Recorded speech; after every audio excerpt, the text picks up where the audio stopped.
et bienvenue dans mes petits papiers. Je suis Judith, je suis démonstratrice Stampin' Up près de Lille, dans le nord de la France. Et aujourd'hui, je vous propose de réaliser ensemble un petit projet papeterie. Il y a très longtemps que j'en avais pas fait. C'est un petit étui pour cacher ou personnaliser un mini bloc de post-it. Celui-ci, je l'ai fermé avec deux petites attaches parisiennes. On va en faire une version différente en papier cartonné, celui-ci est uniquement en papier de série design, donc une version en papier cartonné décoré et avec un aimant pour le fermer. Pour réaliser cet étui, il vous faudra un morceau de papier cartonné qui mesure de mémoire 6 cm sur 13, mais comme toujours, toutes les mesures se trouveront sur mon blog et dans la barre d'infos de YouTube. Vous allez y marquer un pli à 3 cm et demi. Un autre à 4,5,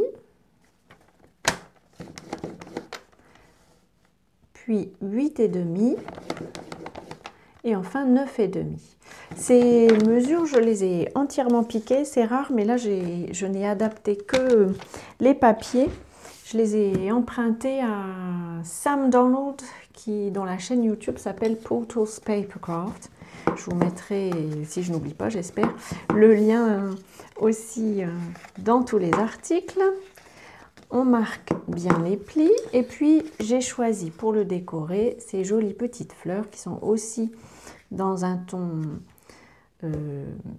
fleur de cerisier, comme le papier cartonné.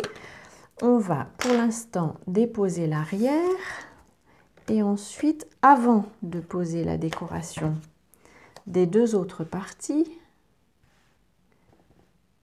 alors ce qui est bien avec ce papier là, c'est qu'il n'a pas de sens.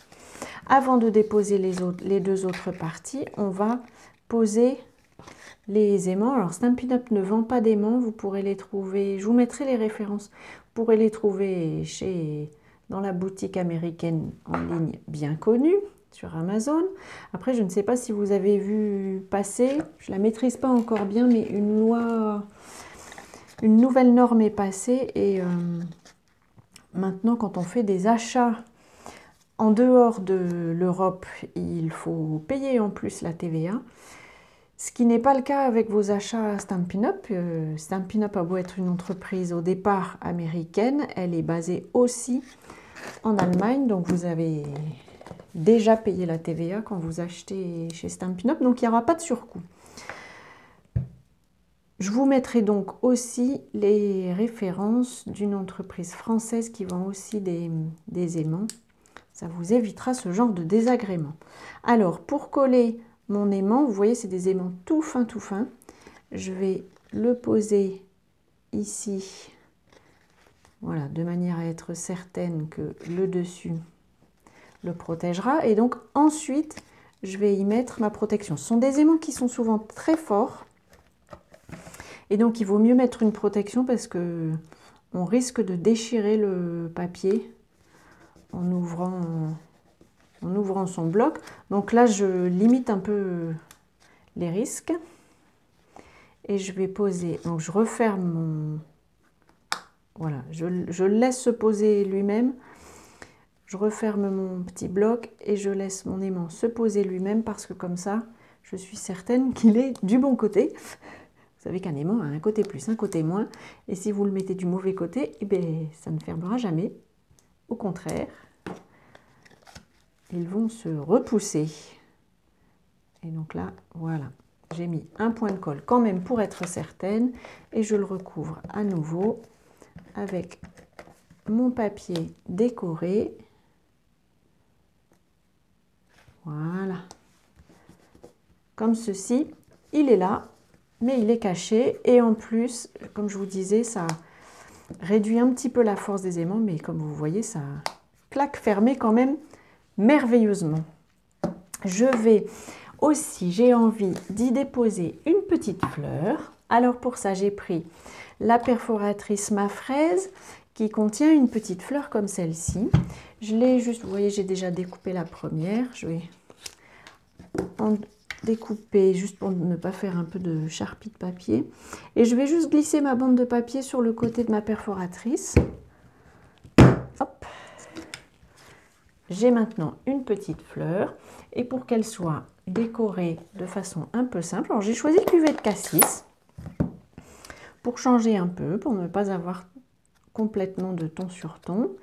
Et avec mon doigt éponge, je passe comme ça sur le côté de la fleur et ça me donne une fleur avec l'extérieur des pétales colorés. C'est vraiment une technique que j'adore. C'est très simple, ça utilise les chutes de papier, tout ce que j'aime. Je vais aussi piquer hop, mon petit bloc parce que on va y mettre une petite décoration qui vient des perles pastel. Et puis je vais peut-être prendre une perle comme celle-ci pour la mettre au centre. Et puis je la pose. Vous savez, ça c'est une petite mousse qui vient du bloc de blocs acryliques. Et je les ai toutes gardées, elles me servent comme ça quand je veux percer des objets. Et là j'appuie, mais si vous mettez ça sur je ne sais quelle pile de tissu ou en tout cas quelque chose qui s'enfonce, vous allez avoir le même résultat. Je vais attraper, en changeant, je préfère avoir une pointe, je vais attraper un mini point de colle. Avec lui, j'attrape ma fleur et puis je vais la déposer ici sur le côté. Voilà, j'ai une deuxième version de mon bloc à post-it. Je trouve que c'est un petit objet. Alors, j'avais plus qu'un bloc de post-it, donc lui est vide maintenant. Si vous voulez être certain que votre bloc de post-it ne s'en va pas, alors soit vous enlevez juste la dernière feuille et vous le collez, soit vous le collez complètement à l'adhésif c'est scellé. Mais moi, j'ai tendance à préférer faire ça parce que si les gens veulent le garder, ils pourront le garder à la fin de ce bloc-là et en utiliser un autre. Mais comme ça, il est personnel et je ne sais pas si vous avez le même problème, mais les blocs de post-it ont tendance à s'évader d'un bureau. Et il n'y a rien qui ressemble plus à un bloc de post-it qu'un autre bloc de post-it. Là, il est complètement personnel, ce sera le vôtre, on ne pourra pas vous le piquer. Voilà, j'espère que cette petite décoration pour embellir le quotidien vous aura inspiré. Je vous souhaite avant notre prochaine rencontre de passer de belles journées créatives et bien entendu, je vous embrasse.